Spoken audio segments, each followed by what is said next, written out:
Hallelujah, praise God.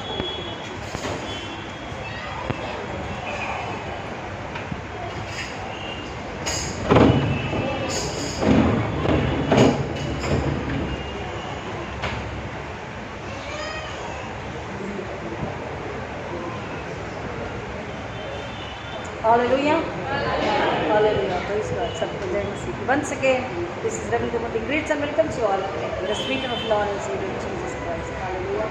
आइए आज के मन के लिए पवित्र बाइबल में से हम पढ़ेंगे और सुनेंगे यूहन्ना रचित सुसमाचार उसका 12 अध्याय 12 से 19। Gospel according to Saint John 12:12 to 19। 12 से 19। यूहन्ना 12 से 19।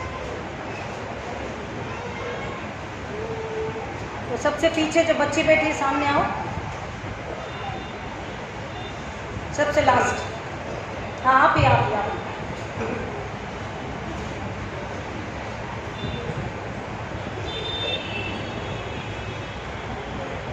मेरी नजर दूर दूर तक जा रही है। बाइबल है?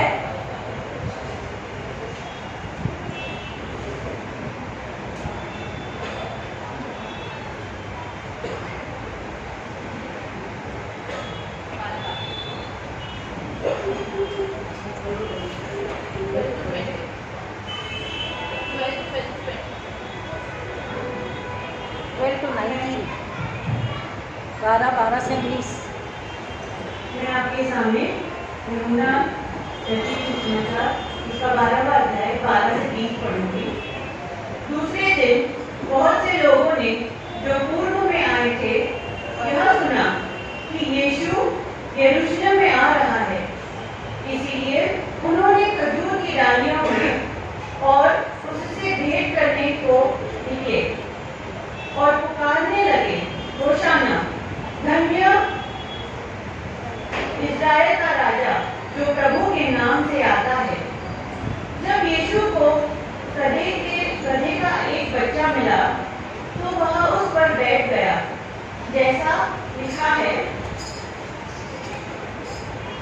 हे सिय्योन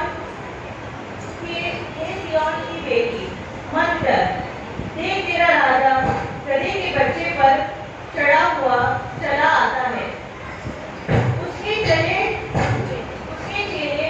ये बातें पहले ना समझे थे, परंतु जब यीशु की महिमा प्रकट हुई तो उनको स्मरण आया कि ये बातें उसके विषय में लिखी हुई थी और लोगों ने उससे इस प्रकार का व्यवहार किया था।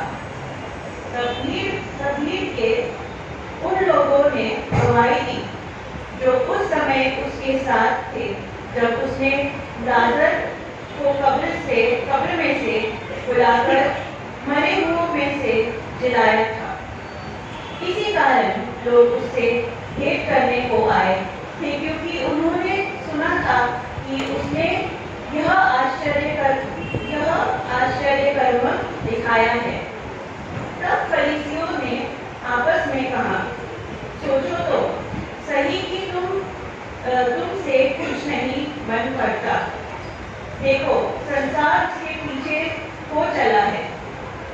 जो लोग बस 91।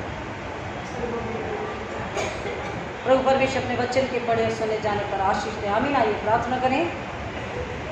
मेरे मुख्य शब्द हमारे हृदय के विचार खुदा ना आपको कबूल हो, इसलिए फिर एक बार यीशु के नाम में दुआ मांगते हैं। पाक रूप पवित्र आत्मा के द्वारा मेरे होठों को अग्नि से छूकर अपने शब्द बुद्धि ज्ञान देकर मेरी अगुवाई करें। सुनने वालों को आत्मा के कान, आत्मा की भूख और प्यास से, रूहानी भूख और प्यास से भर दीजिए। ये सुनकर उसे बुला न दें, परंतु उसे समझकर विश्वास करके आपके लिए फल महिमा लाने वाले ऐसा होने दीजिए। यीशु मसीह के नाम में आमीन। खुदा उनका शुक्र हो, परमेश्वर का धन्यवाद करें कि फिर एक बार आज हमें ये सुंदर अवसर मिला है कि हम उसके भवन में आकर, उसके घर में आकर उसके नाम की इबादत करें, आराधना करें, महिमा स्तुति करें, उसका धन्यवाद करें, उसका जय जयकार करें और अपने आप को, अपने घरानों को फिर एक बार उसकी प्रजा होने के लिए, क्योंकि वो कौन है? वो कौन है? राजा है। तो उसकी प्रजा होने के लिए हम अपने आप को, अपने घरानों को सौंप दें। हालेलुया, आमीन। हम जानते हैं, हम इसको पढ़ चुके हैं, सुन चुके हैं कई दफ़ा कि प्रभु यीशु मसीह के लिए ये भविष्यवाणी पहले भी हो चुकी। जकरया नबी 9वें अध्याय में 9 आयत में वो बात कहता है। जकरया नबी की किताब में ये भविष्यवाणी हो चुकी है बहुत पहले, जकरया जैसे इंग्लिश में कहते हैं। और भविष्यवाणी क्या है? हे सिय्योन बहुत ही मग्न हो, हे यरूशलेम जय जयकार कर, क्योंकि तेरा राजा तेरे पास आएगा। वह धर्मी और उद्धार पाया हुआ है, वह दीन है और गधे पर वरन गधी के बच्चे पर चढ़ा हुआ आएगा। ये भविष्यवाणी प्रभु यीशु मसीह के लिए, ये prophecy Jesus Christ the king के लिए पहले ही हो चुकी है। प्रभु यीशु मसीह जब उस समय अपने चेलों से कहते हैं कि तुम फला जगह पर जाओ और तुम्हें गधी और उसका बच्चा बना हुआ मिलेगा और तुम मेरे लिए उसे लेकर आना। अगर कोई तुमसे कुछ कहे तो कहना कि मुझे उसका प्रयोजन है, आई नीड, मुझे ज़रूरत है। किसे ज़रूरत है? राजा को ज़रूरत है, यीशु मसीह को ज़रूरत है। यहाँ पर जो कलाम हमने पढ़ा है पुराने नियम में, नए नियम में, दोनों वक्त में, दोनों दफ़ा में, दोनों जगह पर एक ही बात बताई जा रही है कि वो कौन है? वो कौन है? वो कौन है? राजा। और इस राजा को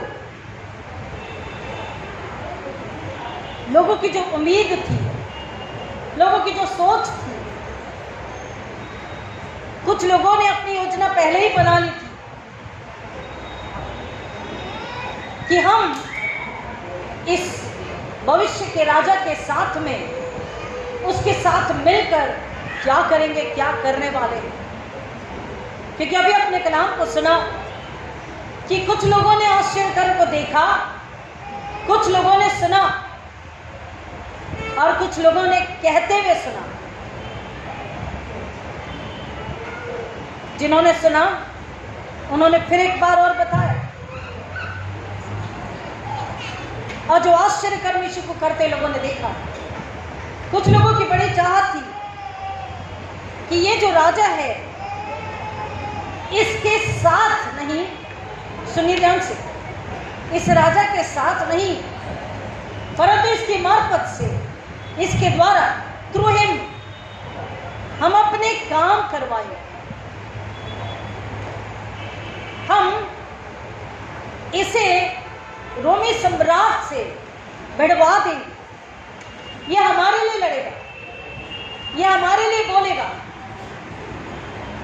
और यह हमारे लिए सब कुछ करेगा। हम देख रहे हैं कलीसियाओं में, चर्चेस में, हमारे घरों में, हमारी गाड़ियों पर आज के दिन खजूर की डालियां लगी हुई होती हैं। खजूर की डाली, उस वक्त में हम पुराने नियम से खजूर की डाली के विषय पढ़ते और सुनते हैं कि जश्न के समय, उल्लास के समय, आनंद के समय, जीत के समय, खुशियों के समय, पर्व के समय इन डालियों का इस्तेमाल किया जाता है। दूसरा इसका मतलब है प्रॉस्पेरिटी, उन्नति, और तीसरा हरियाली में शांति, अच्छाई। इन खजूर की डालियों को लोगों ने प्रभु यीशु मसीह, जो उस वक्त उनके लिए राजा, उनका छुड़ाने वाला, उनका बचाने वाला, उन्हें कई वर्षों से, सदियों से उम्मीद थी, आशा थी कि कोई एक आएगा जो उन्हें छुड़ाएगा, उन्हें बचाएगा। क्योंकि दाऊद के बाद ऐसा कोई राजा नहीं हुआ जो उन्हें न्याय दे, सुकून दे, तसल्ली दे और उस राज्य में एकता हो। और इसलिए वो तरस रहे थे शांति के लिए, न्याय के लिए, सुकून के लिए। और जब उन्हें ये पता होता है कि हमारा राजा। अब उन्हें कैसे पता? क्योंकि कलाम कहता है पहले से ये बात जाहिर हो चुकी थी कि देख तेरा राजा कैसे आने वाला है, हाथी घोड़े की सवारी करते हुए, आजू बाजू में एम्बेसडर्स को लेते हुए, अपने रखवालों को लेते हुए, अपने बचावकर्ता को लेते हुए, अपने आजू बाजू में वो लोग जो उसकी रक्षा करेंगे, जो उसकी सेवा टहल करेंगे। नहीं, गधी के बच्चे पर घोड़े की सवारी राजा ही करता। लेकिन जब वो युद्ध के लिए जाता, अब प्रभु यीशु मसीह शांति का राजकुमार, एक ऐसा राजा जो शांति को लेकर आया, और शांति वार्ता के लिए लोग गधे पर सवारी करते। और यीशु मसीह जो शांति को लेकर आया, शांति का राजकुमार, वो गधी के बच्चे पर सवारी कर रहा है। क्योंकि बाइबल बताती है कि वो इतना नम्र है, इतना दीन है, इतना हलीम है कि वो गधी के बच्चे पर सवारी कर रहा है। वो अपने लिए महल को नहीं, अपने लिए एम्बेसडर्स को नहीं, अपने लिए बड़ी सवारी को नहीं, अपने लिए बहुत सजावट को नहीं, अपने लिए बहुत महंगी चीजों को नहीं, परंतु केवल इतना ही कहता है, वो गधी और उसका बच्चा वो तो मेरे लिए आओ। और प्रभु यीशु मसीह जो राजा है, वो राजा अपनी प्रजा के पास स्वयं जा रहा है। हालेलुया। खुद से होकर वो अपनी प्रजा के पास जा रहा है। प्रजा को अपने पास नहीं बुला रहा है कि आओ और सलाम ठोको और इंतजार करो, बाहर खड़े रहो, जब पुकारा होगा तब आप आओगे, अगर आज आपकी बारी नहीं आई तो आप कल आना और अपॉइंटमेंट लेकर आना।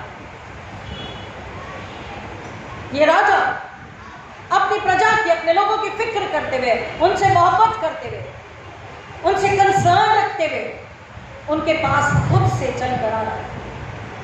ये कैसा राजा है जो हाथी घोड़े की सवारी नहीं, परंतु गधी के बच्चे पर सवारी करता है। बाइबल में बताती है ये ऐसा राजा है जो कि स्वर्ग के राज्य का, the kingdom of haven, the king which belongs to the kingdom of heaven, or else we can say like this, the kingdom of heaven belongs to this king. Hallelujah. स्वर्ग राज्य इस राजा का था, है और रहेगा। ऐसा इकलौता एक राजा, ऐसा इकलौता एक राज्य जो कि रूहानी है, आत्मिक है, स्वर्ग से है, स्वर्ग का है, स्वर्ग की महिमा के लिए है और इंसान के छुटकारे के लिए, उनके मन चैन के लिए, उनके सुकून के लिए, उनके आराम के लिए, गुनाहों की माफी के लिए है, अपनी जिंदगी के लिए। कई लोगों को आश्चर्य हुआ, आज भी जब लोग सुनते हैं दुनिया में तो कहते हैं ये कैसा राजा सादे कपड़ों में गधी की बच्ची पर सवारी करता है, और लोग उसके लिए क्या बिछाते हैं, फटे पुराने कपड़े, खजूर की डालियां और कुछ भी नहीं। राजा अपनी प्रजा के पास आ रहा है, वो आत्मिक राजा, और सबसे पहले वो महल में नहीं गया। अगर वो सांसारिक राजा होता, राजनीतिक राजा होता, तो सबसे पहले कहां जाता? महल में जाता, महल में जाता, सुरक्षा कर्मियों के साथ महल में जाता। लेकिन ये आत्मिक है, रूहानी, वो पहले कहां गया? पहले कहां गया ये राजा? खुदा के घर में। Not to the temporal palace but spiritual heavenly palace. परमेश्वर पिता से उस सामर्थ को, बुद्धि को, आज्ञा को पाकर वो वही करता है, वही बोलता है जो खुदा बाप उसे कहता है। वो पहले यरूशलेम के मंदिर में गया। हालेलुया। वो पहले कहां गया? यरूशलेम के मंदिर में, किसी महल में नहीं। और उसके बाद फिर अपनी प्रजा के साथ चलता है। और प्रजा चिल्ला रही है होशाना, इसका मतलब है हमें बचा, हमें छुड़ा, हमें बचा, हमें हमें छुड़ा, क्योंकि हम तकलीफ में हैं, दर्द में हैं, अन्याय में हैं, पीड़ा में हैं, भूखमरी में हैं, हम गुलामी में हैं, और हमें तू ही आजाद कर सकता है। ये कैसा राजा है जो अपनी प्रजा के छुटकारे के लिए आ तो गया, लेकिन ऐसी कोई सवारी नहीं, ऐसे कोई हथियार नहीं, ऐसे कोई लोग नहीं, ऐसी कोई मदद नहीं। देखने वाले कहते हैं ये कैसे हमारी मदद करेगा, ये कैसे हमें बचाएगा, ये कैसे हमें छुड़ाएगा, क्योंकि ये जो राजा है इसका राज्य कैसा है। यहां पर युद्ध तो है, हेलो कमान, यहां युद्ध तो है, वो युद्ध जिसकी घोषणा, जिसकी ललकार यीशु के जन्म से पहले हो चुकी है। हालेलुया, हालेलुया, युद्ध है। There is war, there was war, there will be war। यीशु के जन्म से पहले ललकार छिड़ चुकी थी। किसके साथ? अंधकार के राज्य के साथ, शैतान के साथ, हमारे सबसे बड़े एक ही शत्रु के साथ, शैतान के साथ। और ये राजा जब अपनी प्रजा के पास आता है तो उनसे कुछ नहीं चाहता, केवल उनका दिल, उनकी मोहब्बत, उनकी समझ, उनकी आज्ञाकारिता और उनका ईमान, उनका विश्वास चाहता है। ये जो आत्मिक राज्य है, जो हेवनली स्वर्गीय किंगडम है, स्पिरिचुअल किंगडम है, यहां पर ये राजा अपनी प्रजा से शिष्यता की डिमांड करता है, कुछ भी नहीं चाहता। यहां पर शिष्यता की डिमांड की गई है, स्टूडेंटशिप की डिमांड की गई है, नथिंग मोर, नथिंग एल्स। यदि दुनियावी राजा है, राजनीतिक राजा है, तो वो क्या मांगते हैं? क्या मांगते हैं? आपका पैसा, आपकी दौलत, आपका समय, आपकी बुद्धि, आपकी एनर्जी और आपकी गुलामी। सबसे ज्यादा आपकी गुलामी। आप सिर झुका के जितनी बार सलाम करोगे, उस सांसारिक राजनीतिक राजा को बड़ा मजा आता है। आगे मेरा गुलाम, आगे मुझसे सलाम क्यों करते हैं? लेकिन ये जो राजा है, उसी गुलामी से अपनी प्रजा को बाहर निकालने के लिए, हालेलुया, आजादी देने के लिए आया, खुद चलकर आया उस गुलामी से उन्हें निकालने के लिए। और उनसे क्या चाहता है? डिसाइपलशिप। ओनली वन थिंग, उसके अच्छे विश्वासी डिसाइपल्स, चेले बने, चेले चेलियां बने, और जिनसे केवल परमेश्वर इतना ही चाहता है कि वो क्या करे? एक आत्मिक सेवा को, डिवाइन सर्विस को परमेश्वर पिता की महिमा के लिए समर्पित करे। नम्रता, गधी का बच्चा, राजा, क्योंकि राजा जो शांति वार्ता लेकर जाते थे वो गधी पर ही सवारी करते। और हम देख रहे हैं कि प्रभु यीशु मसीह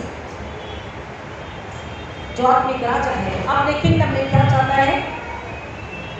परमेश्वर के लिए प्रेम, परमेश्वर के लिए आज्ञाकारिता, फल लाने वाला मसीह का जीवन, आत्मा को बचाने की चाहत, honesty, integrity, love, discipleship, humility, care, concern, faith, prayer,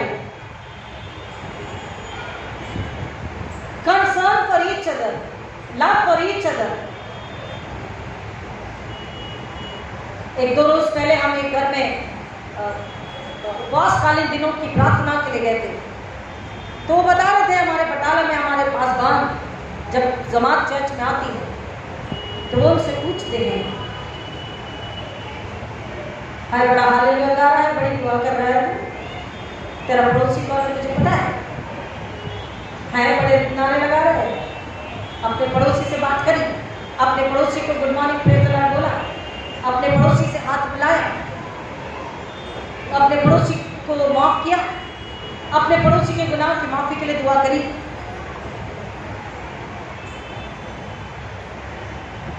ये बात कोई और पादरी कहे तो बड़ा अच्छा लगता, हमारा पादरी कहे तो हमें अच्छा नहीं लगता।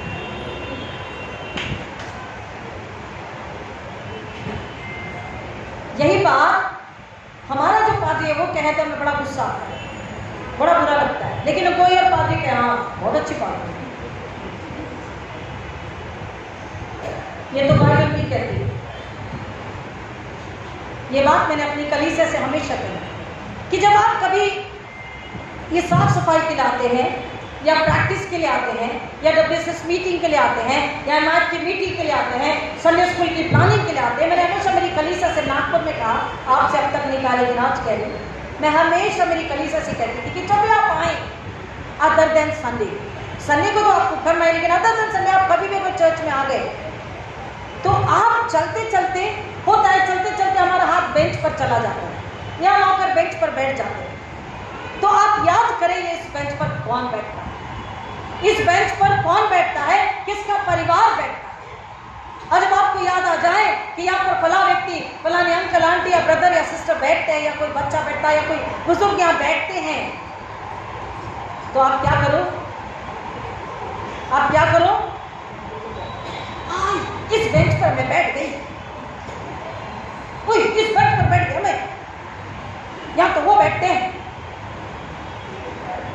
बड़े ऐसे हैं वो, हम ये करें।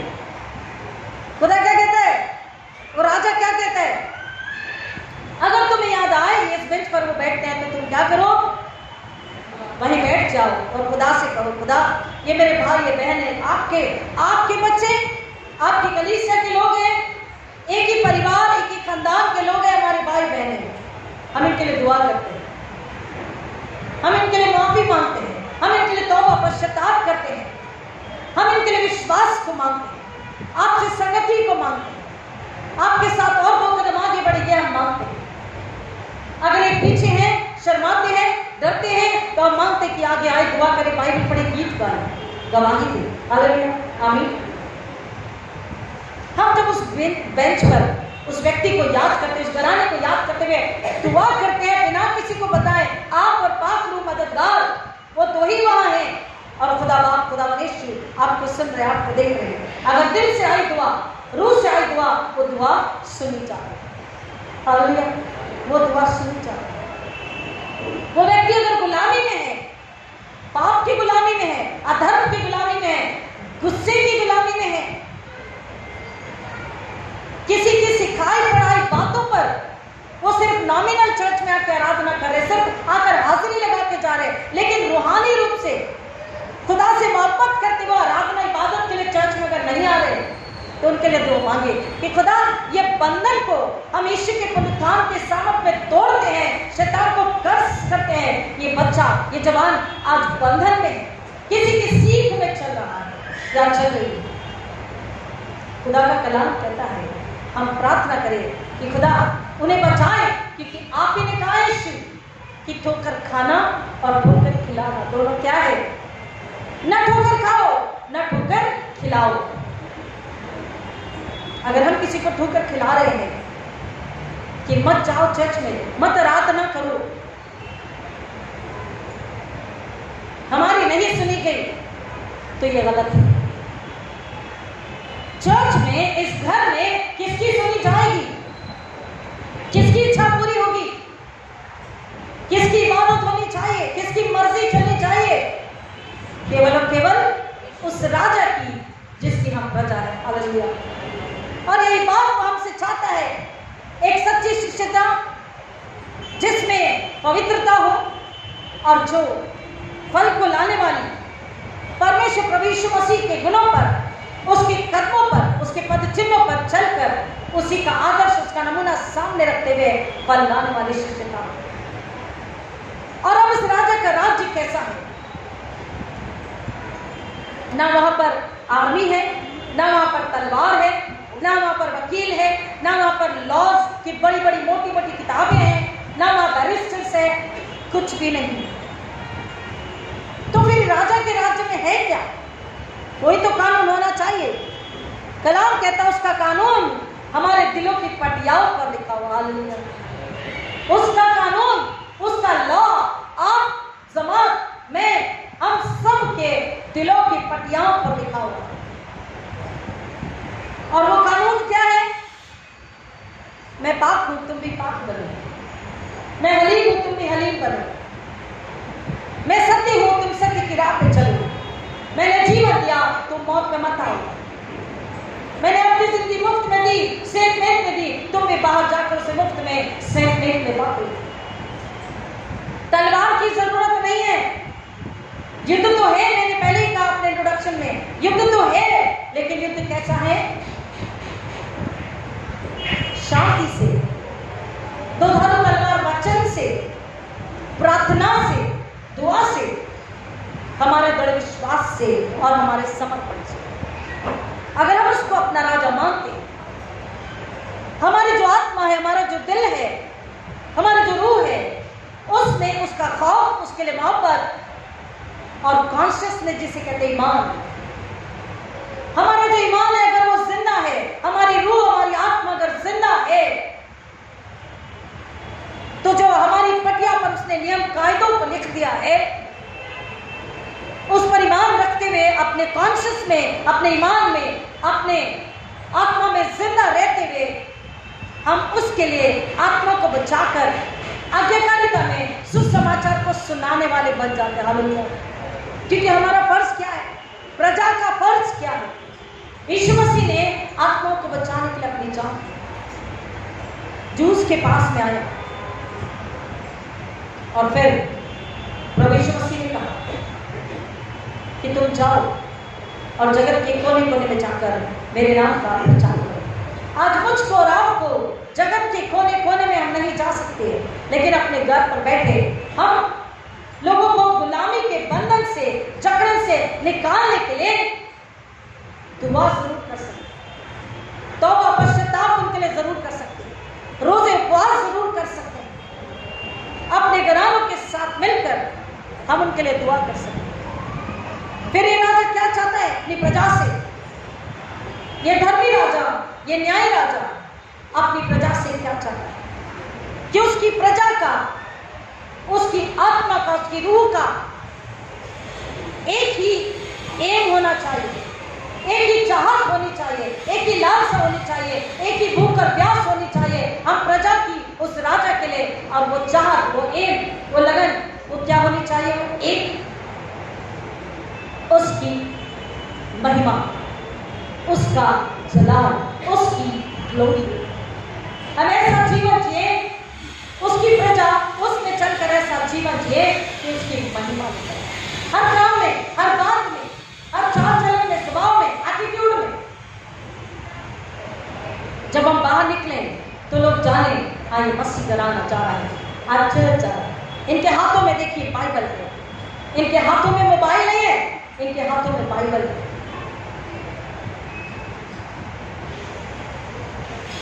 मैं आपको थोड़ा सा हंसने के लिए बता दूं,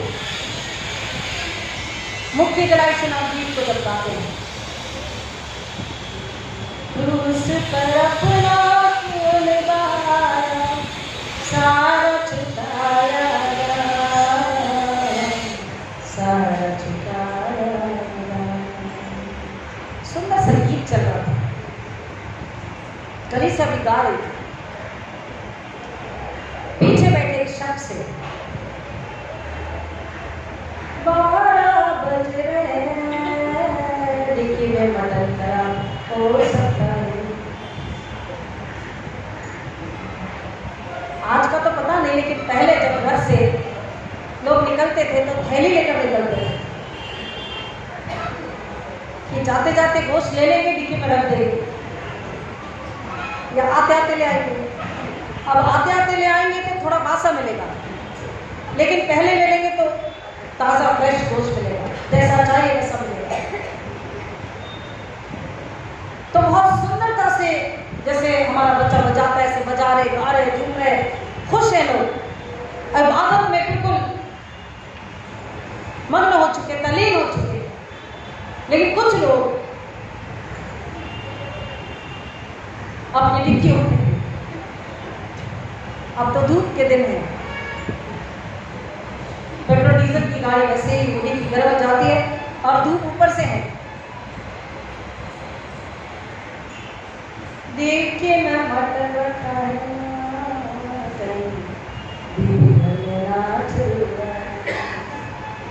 एक शख्स ने कहा,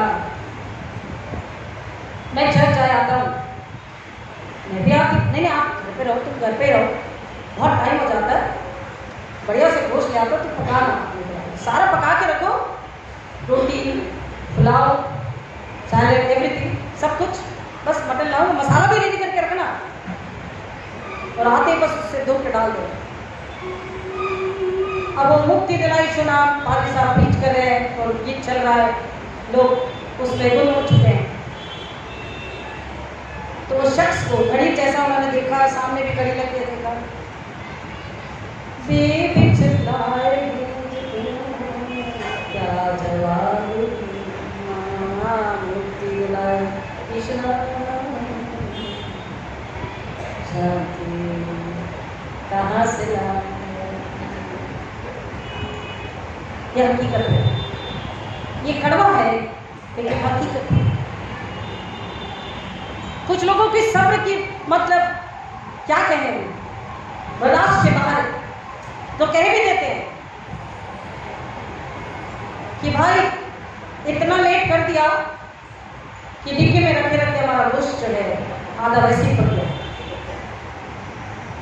तो हम जैसे पादरी क्या कहते हैं, अरे तो बहुत अच्छी बात है, सिलेंडर गैस इतना महंगा हो गया, गैस कम लगेगी, आधा पड़ गया, बहुत अच्छी बात है, आधा जाके पका लीजिए, 20 रुपये में खाना मिल जाएगा। वो राजा जिसने अपनी जान दे दी, धूप भूख प्यास अपमान पीड़ा सब कुछ भी कभी भी पल के लिए भी ऐसा नहीं सोचा कि क्या इन लोगों के लिए मैं तकलीफ सहूं, क्या इन लोगों के लिए मैं अपनी जान दूं, क्या इन लोगों के लिए मैं अपनी कुर्बानी दूं। खुदा बाप जो हटीली जिद्दी जाति के लोग, जो सुनते ही नहीं, जो देखकर देखते ही नहीं, समझकर समझते ही नहीं है, ये ठोकर खाते हैं और भूख खिलाते हैं। ये कलाम को तो सुनते हैं, ये मुझे भी सुन रहे, देख रहे हैं, इन आश्चर्य कर्मों को भी देख रहे हैं, लाजर को मरता हुआ भी देख लिया, मर के जीवता भी देख लिया, 5 रोटी 2 मछली से हजारों को खाते देख लिया, 12 टोकरी बचते देख लिया, अपने जीवन में सुकून आराम चंगाई भी देख ली, जन्म के अंधे लंगड़े लूले को चंगा भला होते देख लिया। लेकिन फिर भी इनका ईमान तुझ पर और मुझ पर, इनकी रूह इनका दिल तेरे साथ मेरे साथ मिलता ही नहीं, ये मेल ही नहीं खाते। और इसलिए आज हमें इस बात को समझना है कि वो जो आत्मिक राजा है, he is a spiritual king and what does he demands, वो क्या चाहता है, हमेरा और आपका तमाम मसीहों का एम, हमारी चाहत लगन क्या होनी चाहिए, उसकी महिमा, हमारे राजा की महिमा। We need to bring the glory to the king, the utmost king, the only one king, the holy one, the humble king, the prince of peace, the savior। हमको उसकी महिमा लेकर आए। वो राजा जो थोड़े पल के बाद में तकलीफ और वेदना और पीड़ा को लेता है, यहां तक कि उसके कपड़े भी फाड़े गए, उसे अर्धनग्न में किया गया और वो सूली चढ़ गया। क्या वो राजा है? क्या उसके पास राज्य होगा? हाँ, इतनी सब कुछ बेरहमी से उसे अर्धनग्न भी लोगों ने किया, उसके कपड़े भी फाड़ दिए, उसके पास कुछ अब नहीं बचा है, लेकिन फिर भी वो कौन है? लेकिन फिर भी वो क्या कहलाता है? लोग क्या कहते हैं उसे? राजा। धन्य वो जो प्रभु के नाम से आता है, होशन्ना होशन्ना, हमें छुड़ा, हमें बचा। जितनी ज्यादा तकलीफ दे सकते थे, बेरहमी से उसे तकलीफ दी, उसके पास कुछ नहीं है, लोग समझ रहे अब ये कंगाल है, अब तो इसके पास चले भी रहे हैं, देखो सूली चढ़ गया, ये तो बेसहारा है, बदन से पूरा खून बह चुका है, अब कुछ समय में इसकी जान चली जाएगी। ये क्या हमें बचाएगा? ये क्या हमें छुड़ाएगा? ये क्या हमें शांति सुकून आराम न्याय दिलाएगा? ये तो खुद विक्टिम हो चुका है। इसका कैसा राज्य और ये कैसा राजा? हम अगर कलाम को ठीक से पढ़ते हैं तो दूसरी वाणी में वो डाकू से कहता है, जब तो अपने राज्य में आए तो मेरे सिर पे। उसका राज्य इन सब के बावजूद भी इतनी गरीबी उसमें लोगों को दिखाई दे रही है, कंगाल वो लोगों को दिखाई दे रहा है, लेकिन वो सबसे ज्यादा अमीर, the richest king Jesus Christ is, hallelujah, सबसे अनमोल, सबसे कीमती, बेशकीमती, सबसे रईस, सबसे रिचेस्ट राजा और सबसे कीमती कुर्बानी, सैक्रिफाइसेस भी उसने दिए। किसके लिए? मेरे लिए, आपके लिए, आपकी घराने के लिए, तमाम दुनिया के लोगों के लिए, कि जो उस पर ईमान लाए, जो विश्वास करे उस ईश्वर, उस राजा पर, जो उसकी प्रजा बन जाए, जो उसे अपना दिल दे दे और जो उस पर ईमान ला ले, जो अपना गुनाह मान ले कि हाँ ईश्वर, गुनाह क्या है? ईश्वर को उद्धार करता और राजा नहीं मानता। ईश्वर को, मसीह ईश्वर को परमेश्वर की ओर से आई कुर्बानी यानी कि बलिदान उद्धार करता और राजा नहीं मानना, ये गुनाह। उस पर ईमान नहीं लाना, ये गुनाह। बाकी सब गुनाह तो है, लेकिन सबसे बड़ा गुनाह ये है कि उसको, जिसको खुदावन यीशु मसीह ने, the creator, Redeemer, sustainer God ने दुनिया के छुटकारे के लिए जिसको भेजा है, उसको खुदा नहीं मानना, ये गुनाह है। लेकिन तब भी और आज भी वो वकालत करता है, कहता खुदा इन्हें माफ कर, थोड़ा वक्त और इन्हें दे दे कि ये नाश न हो। अगर आज आपने, आपके घरानों ने यीशु मसीह को छोड़ दिया, जानते हुए भी आप यीशु मसीह से दूर हो गए, जान करके आपने धोखा किया है। मैंने हमेशा कहा, कड़वी बात है कि आप जानते बूझते हुए भी, कलाम को पढ़ते हुए भी, लय व्यवस्था और डिटोनॉमी को पढ़ने के बावजूद भी, वचन को जानने के बावजूद भी, अगर आपने अपने मार्ग से भटककर, उस रास्ता जो ईश्वर से भटककर आपने गलत राह पर चलकर अपनी शादी करने, विवाह किया अन्य जातियों में, आपको पश्चाताप की जरूरत है। आप संसार शैतान की गुलामी में हैं, आपको पश्चाताप की जरूरत है। आपने दोहरा चाल चलन अगर रखा है, मसीह यीशु भी और संसार भी, आपको पश्चाताप की जरूरत है। इनफैक्ट आपको यीशु की जरूरत है। हालेलुया, आपको यीशु की जरूरत है। और यीशु स्वयं आवाज देता है, इस सब थके बोझ से वो राजा अपनी प्रजा के पास चल कर आया और आज हमें भी आवाज दे रहा है। क्या कह रहा है पता है? I need you, I need you, मुझे तुम्हारी जरूरत है। उस वक्त उस गधी और गधी की बच्ची को बुलाया, चेलों को भेजकर कहना, मुझे इसका प्रयोजन, मुझे इसकी जरूरत है। I need them today, the king is saying I need you, hallelujah, I need you. उसको हमारी प्यास है, उसको हमारी भूख है, उसको हमारी जरूरत है।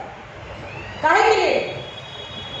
ताकि हम बचें तो दुनिया देखें और दुनिया भी बचने के लिए, उद्धार के लिए, छुटकारे के लिए, मुक्ति के लिए, निजात के लिए यीशु मसीह, खुदावन यीशु मसीह के पास आ जाए, उस राजा के पास आ जाए जो अपनी प्रजा से कुछ नहीं चाहता।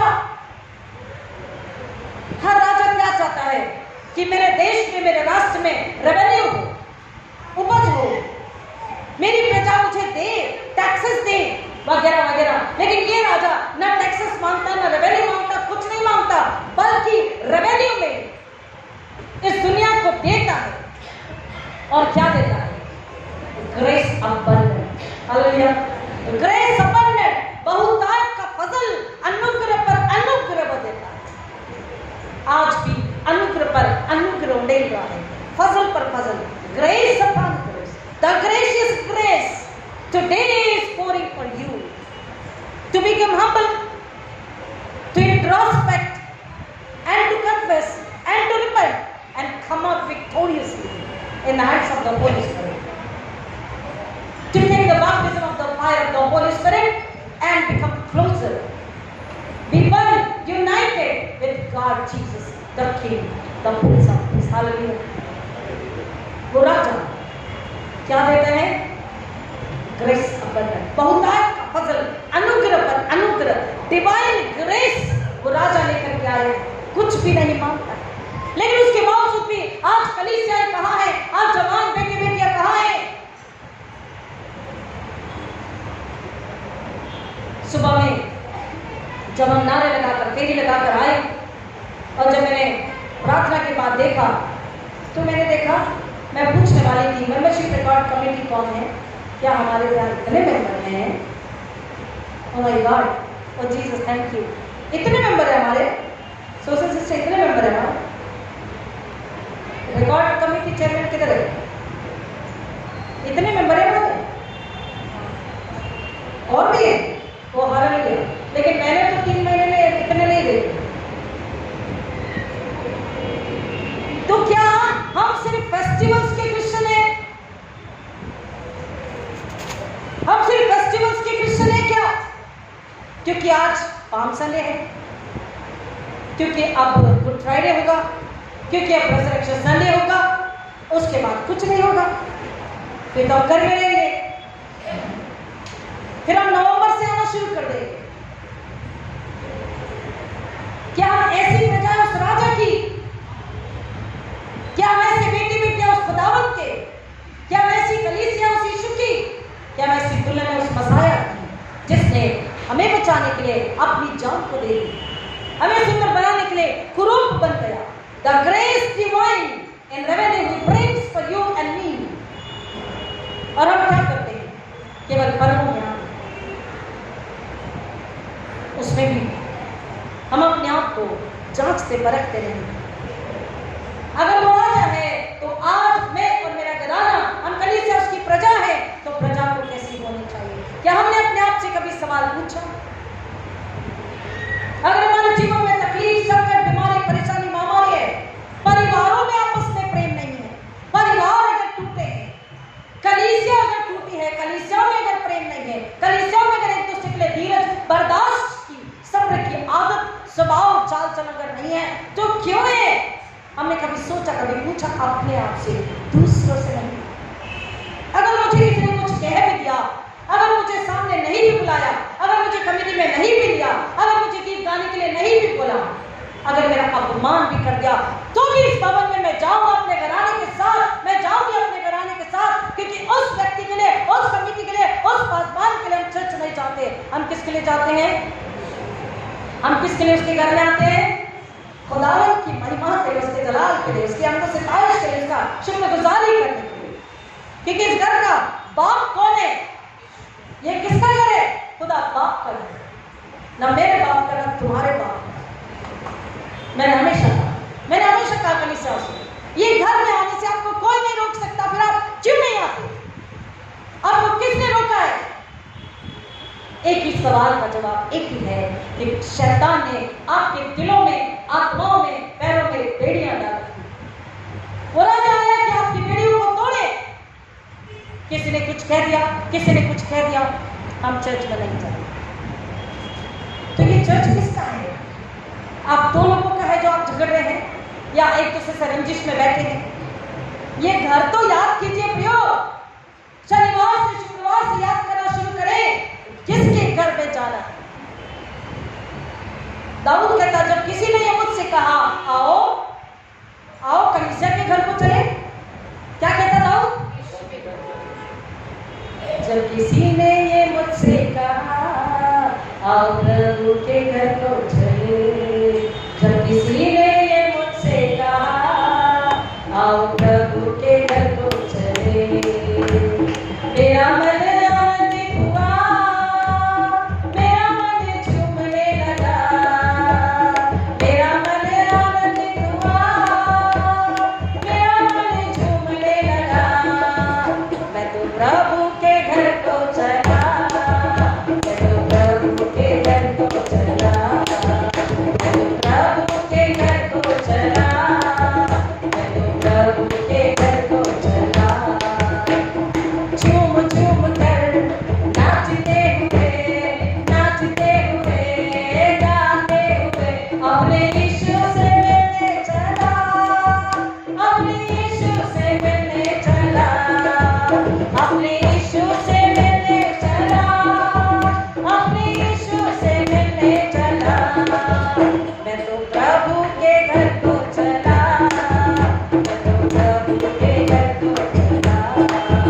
हम तो प्रभु के घर को चले, हम तो प्रभु के घर को चले।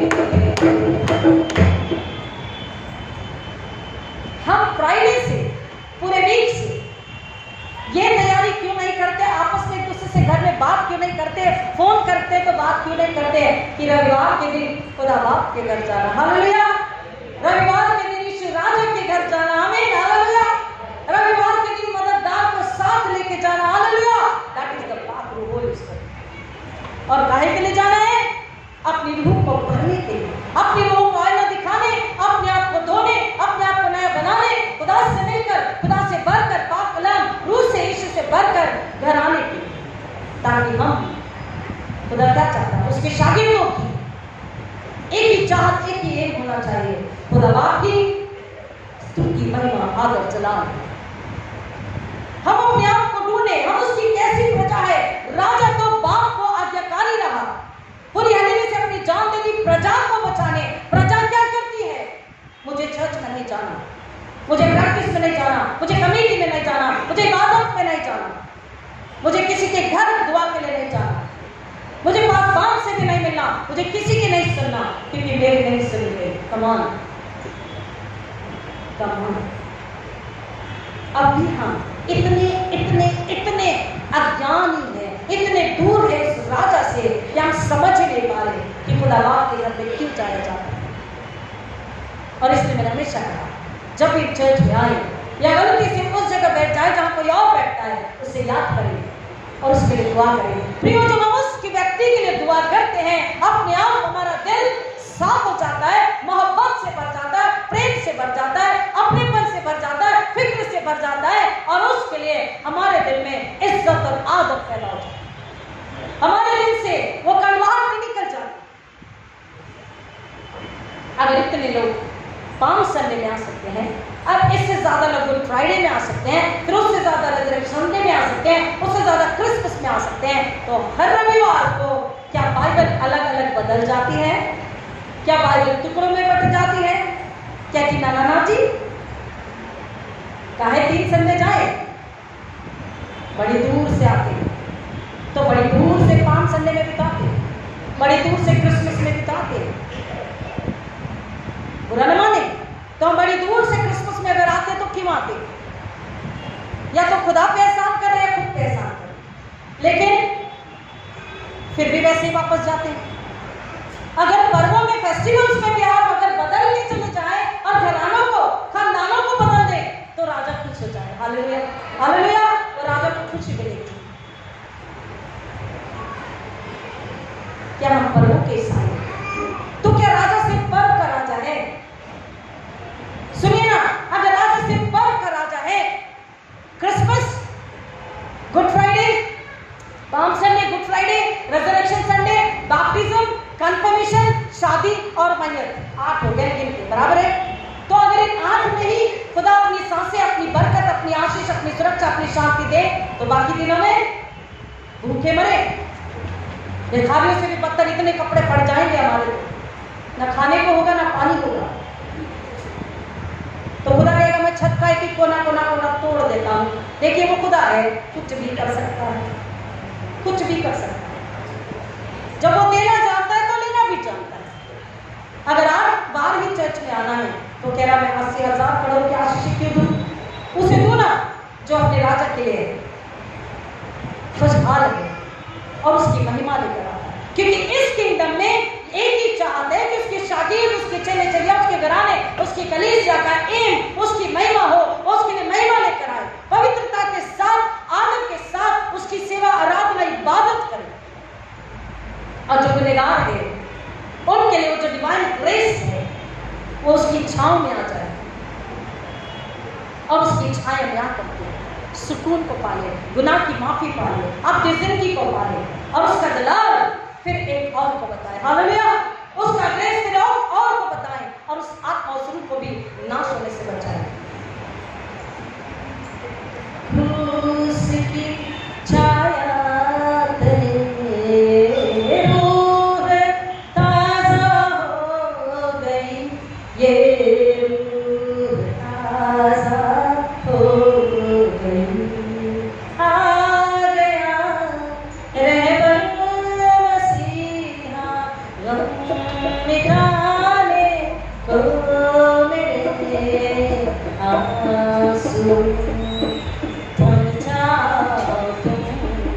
ए हसरतों सो जाओ तुम, आंसू थम जाओ।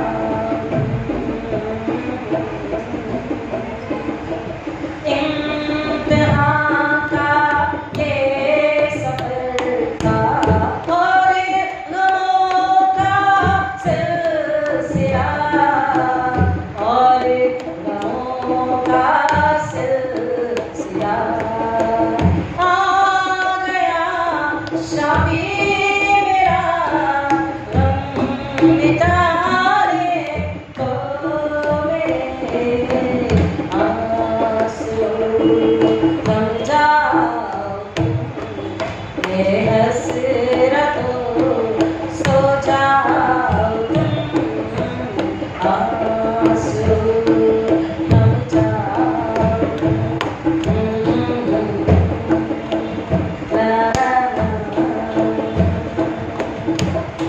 दुख, तकलीफ, पीड़ा, मौत, गुनाह, और गुनाह की वजह से दुख और आंसू ज्यादा है, और इसलिए वो कह रहा है क्रूस की छाया तले ये रूह ताजा हो गई, जो पाप में, गुनाह में मर चुकी थी, तकलीफ में थी, आंसू में थी, पीड़ा में थी, अकेलेपन में थी, किसी प्रकार की मदद उसके साथ थी, कोई छांव नहीं थी, कोई ठंडक राहत आंचल नहीं था।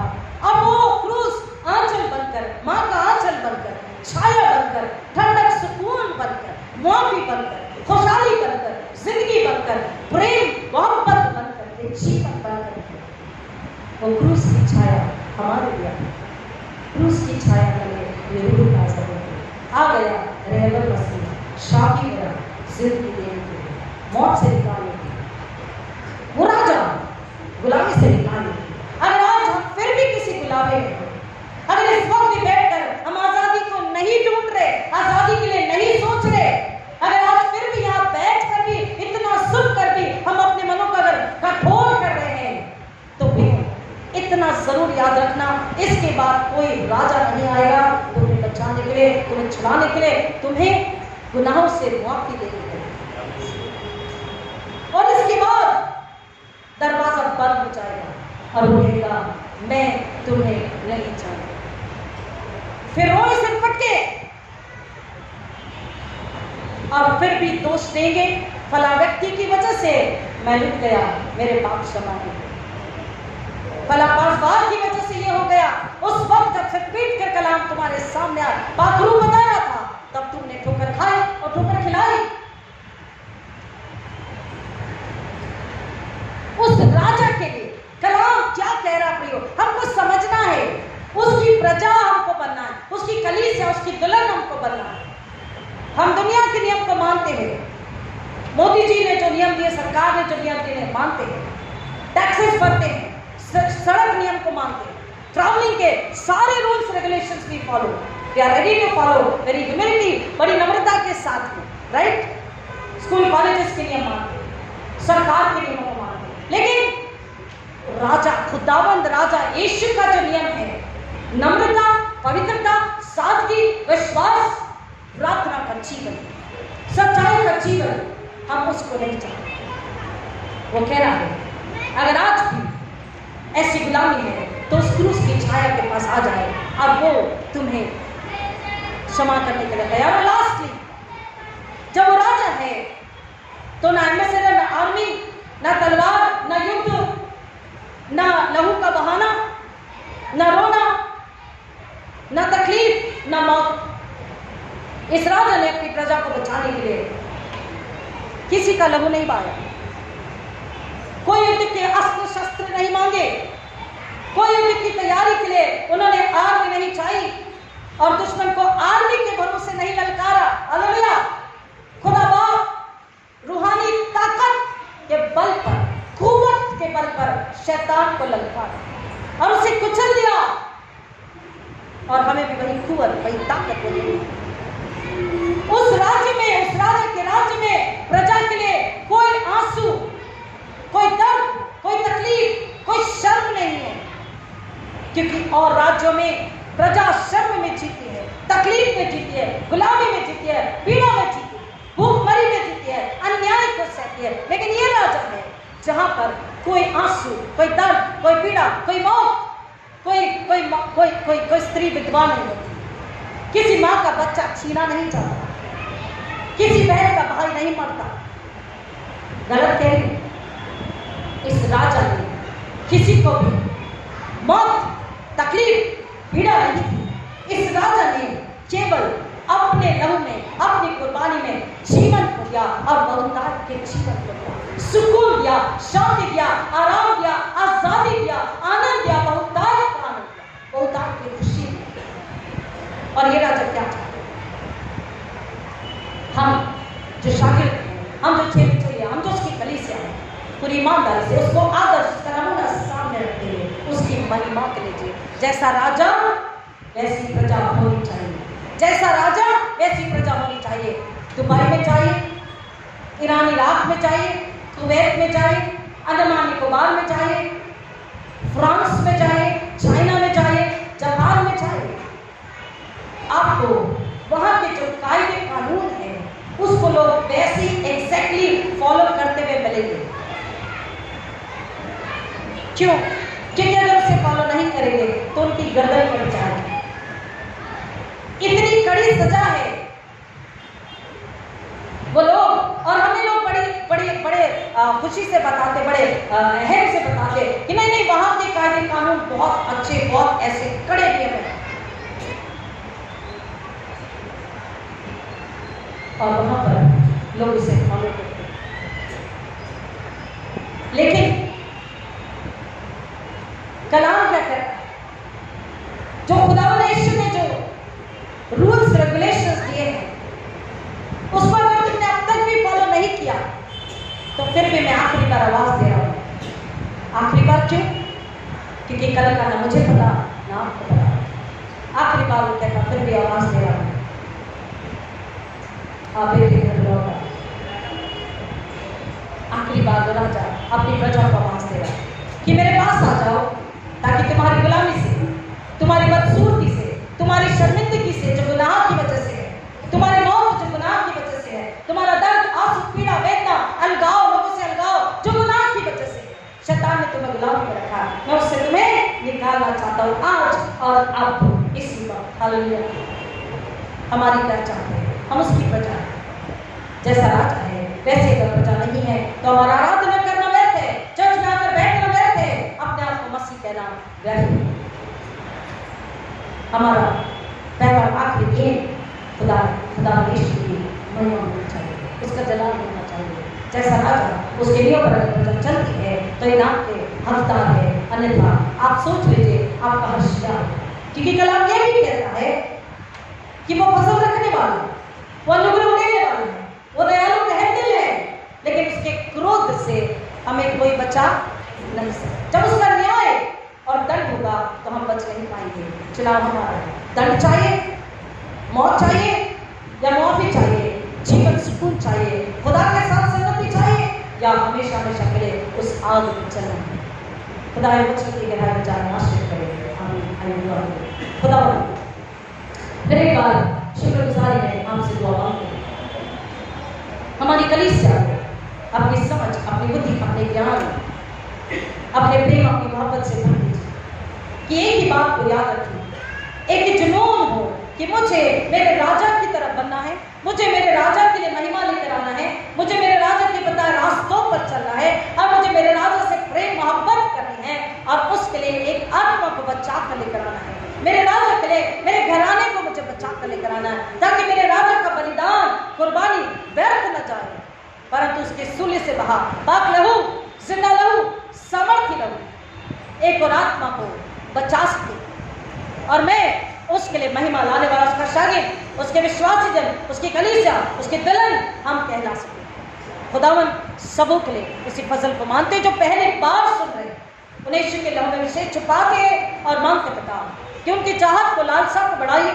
उनकी नम्रता को बढ़ाइए, उनके भूख प्यास में पिता परमेश्वर संसारिक जो है उसे हटाकर आप रूहानी दे दीजिए, ताकि वो अपने घराने के साथ एक और घराने को बचाने के लिए राजा यीशु के पास आ जाएं और उससे कहें हम तैयार हैं, आप हमारा इस्तेमाल करें, आप हमें धोएं अपने लहू में, पवित्र आत्मा की आग से अपवित्रता को जलाएं, शरीर संसार की आंखों को जला दे, लालसाओं को, पाप को जला दे और हमें नया बनाकर आप अपनी महिमा के लिए इस्तेमाल करें। खुदावन ऐसी दुआ जो कर रहा है उन्हें कबूल कीजिए। आज आप भी वो जिन मन में है उन्हें सुकून, तसल्ली, शांति दीजिए, उनके विश्वास को दृढ़ कीजिए। आज आप भी हतीला जिद्दी है, मैं उस शैतान को, उस दुष्टात्मा को यीशु के नाम में श्राप देती, उस दुष्टात्मा को यीशु के नाम में आगे देती, छोड़, निकल उस दिल दिमाग से, निकल उस घराने से, निकल उस नौजवान से।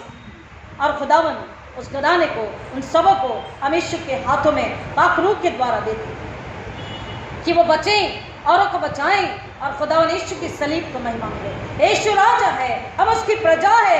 यीशु राजा, हम फिर एक बार आपको सारी महिमा आदर देते हुए अपने दिलों में स्वीकारते हैं, अपने दिलों में जगह देते हैं। खुदावन राजा यीशु मसीह, मैं अपने दिल में आपको जगह देती हूँ और मांगती मेरा घराना, मेरी कलीसिया अपने दिलों को खोले, उसे खाली करे, शुद्ध करे, यीशु के लहू में धुके और यीशु को अपने दिल में जगह दे और कहें, खुदावन राजा यीशु, आपकी प्रजा होने के लिए मैं और मेरा घराना तैयार है।